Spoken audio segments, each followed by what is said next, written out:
Mr. Jones, please. Whom may I say is calling? Kate Archer. One moment. Archer, you're alive? I suppose I am. There was a report that you'd been killed in an explosion. Oh, that. No, I survived. Did you get the list? I expect a telegram within the hour.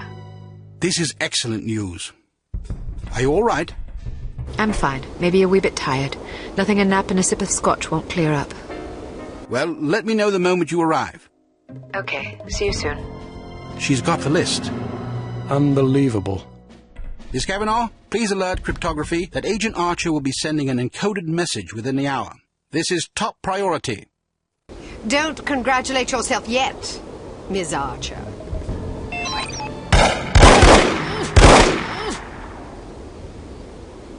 You've won nothing.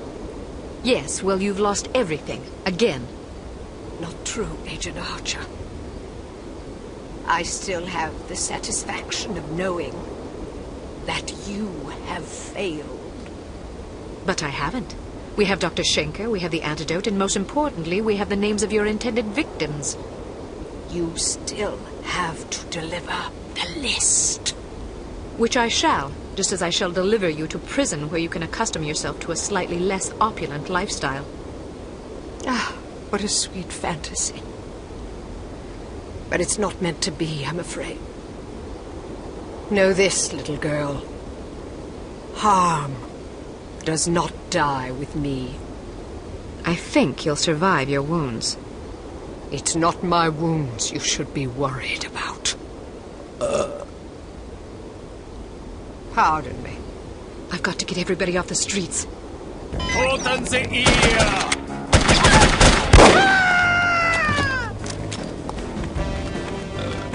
Inside, hurry! Get off the streets!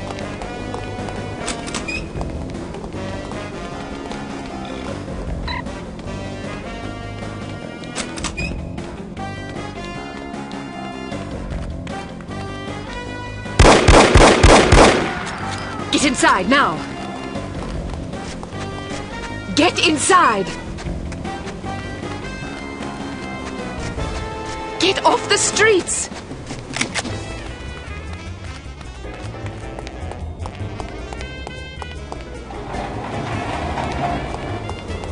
Hurry!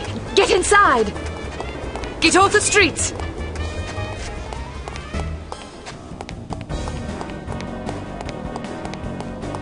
Who is it?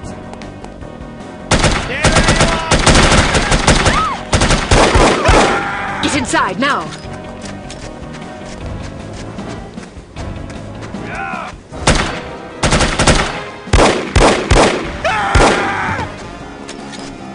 Get inside!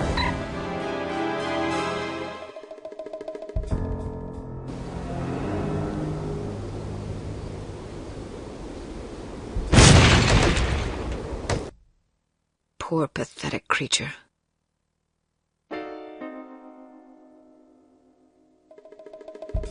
Miss Archer, I trust you're recuperating suitably? Quite so, Mr. Jones. Thank you for the champagne. It's a tradition I began back in the war, to reward my boys for a mission well done. It pays to have friends in the supply department. So, does that mean I'm one of the boys? I suppose it does. Figuratively speaking, of course. Of course. Miss Archer, I realize I have been somewhat abrasive during this ordeal. You've been a belligerent oaf.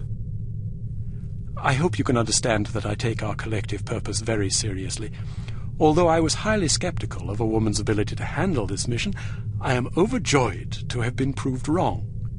You have gone above and beyond the call of duty in this matter, for which we are all indebted to you. I wish we could offer you a proper vacation, but until Unity is full strength again, I'm afraid we can't afford to let you rest. Thank you, sir, but I've waited a long time for a chance like this. I wouldn't dream of going on vacation now. That's the spirit. Well, I'm going to go home and see if my wife remembers me. See you both tomorrow. I'd best be going too. I haven't bathed in 3 days. I imagine I'm a bit ripe. Is this how it ends, then? How what ends? Saving the world. That's what we did, right? Yes, that is what we did. Is it always like this? Weary farewells and shuffling off home for a hot bath and a good night's sleep? A good night's sleep if you're lucky. Yes, Agent Archer, it is always like this. Saving the world is our job, you see. If we do it properly, nobody even knows the world is in jeopardy to begin with. Not a lot of fanfare, I suppose. Just the satisfaction of a job well done. An important job. I like to think so. Good night, Agent Archer. Good night, Mr. Smith. Good night.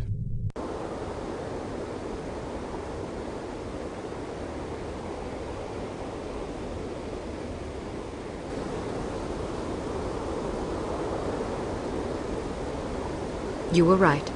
Last night I slept peacefully for the first time since my father died. How touching. Tom? You owe me more than you can imagine, Ms. Archer. I thought you... You have no idea what I put myself through, and I'm not gonna get a dime for it thanks to you. You're the traitor. Hey, I'm not proud of what I did, but I was gonna get a handsome paycheck as compensation. A very handsome paycheck. Unfortunately, you had to go and blow up my benefactor. Money? You betrayed the entire free world for money? Ah, spare me the self-righteousness. Everybody has a price. Even you. You don't know anything about me. Maybe not, but I've been in this business long enough to see what people are capable of.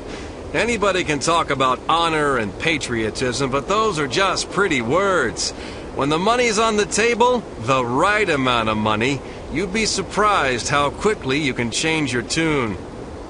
Do you honestly believe that? Of course I do. You know what a spy is? It's just some ordinary Joe who's willing to risk his life to sell out his country for a few measly bucks. We rely on these people. That's where most of our information comes from. The difference between them and us, other than our training as operatives, of course, is a price tag. Mine just happened to be about 100 times as much money. And now I get nothing thanks to you. You're forgetting something, Tom. Those spies we recruit aren't patriots, they're cowards. We seek out selfish, hateful little people who place themselves above everyone else. We choose them because they're weak and greedy and arrogant, like you. Touché. Don't you understand what you did? People died because of you. Bruno died because of you. Hey, Volkov killed him, not me. All I did was supply some information. I'm not responsible for how that information was used. We'll see what the court thinks about that. I didn't come here to surrender. Pity for you.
Drop your gun.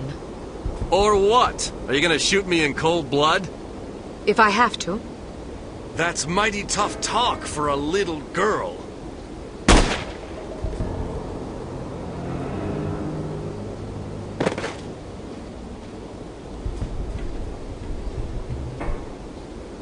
Mr. Smith, what are you doing here? Tending to some unfinished business. Mr. Jones? Are you all right, Miss Archer? Aye. What's going on? There's your traitor. You mean Smithy? How long have you known? I've suspected you for some time. You've only just now confirmed my suspicions. all this time you thought he might be a traitor? Indeed, but I had to be sure. You might have warned Bruno. He did. Bruno? Look out!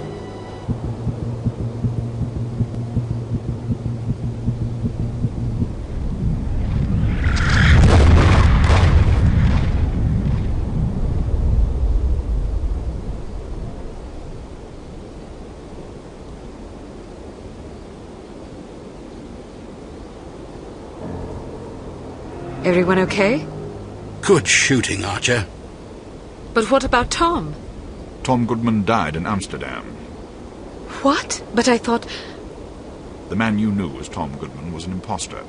His real name was Melvin Blitzney. He's a former vacuum cleaner salesman from Akron, Ohio.